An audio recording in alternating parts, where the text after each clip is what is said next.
Today lunch menu হয়েছে fish curry, মসুর ডাল অ্যান্ড সোয়াবিনের ভর্তা।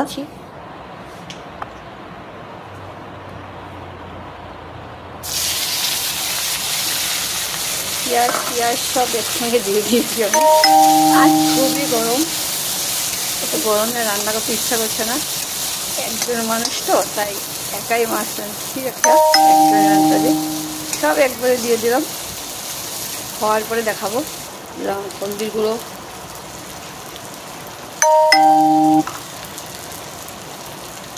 লঙ্কার গুঁড়ো, হালকা আপনাদের পছন্দের মতন দেবেন। এগুলো দিয়ে এখন ভালো মতন কষাবো। আমি আজকে বানাবো সোয়াবিনের ভর্তা। এখানে পেঁয়াজ, রসুন, কাঁচা লঙ্কা, লবণ এগুলো সব দিয়েছি। সোয়াবিনটা ভিজিয়ে রেখেছিলাম গরম জল দিয়ে, পেস্ট করবো। তারপরে ভাজা হয়ে গেল, অল্প করে জল দিয়ে দেবো। মাছের তরকারি হয়ে গেলো। কসুর মুচি দিয়ে নামিয়ে নেব।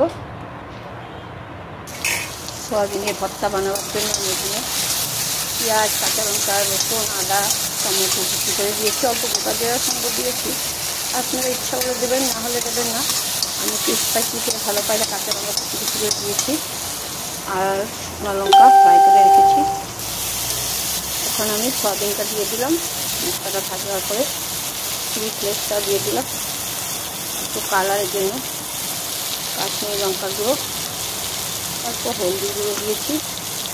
লবণটা আগেই দিয়েছিলাম আমি পেস্ট করার সময়, তাই লবণ আর দিতে হবে না। আমার লাঞ্চ মেনু কমপ্লিট। সোয়াবিনের ভর্তা হয়ে গেছে দেখেন।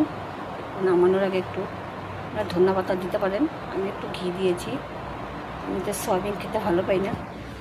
আজ খেয়ে দেখুন, যেমন আমি নিজেও খেয়ে দেখেছি, খুবই টেস্টি হয়েছিল। সোয়াবিন ভর্তা, আলু ভাজি, ফিশ কারি, মসুর ডাল।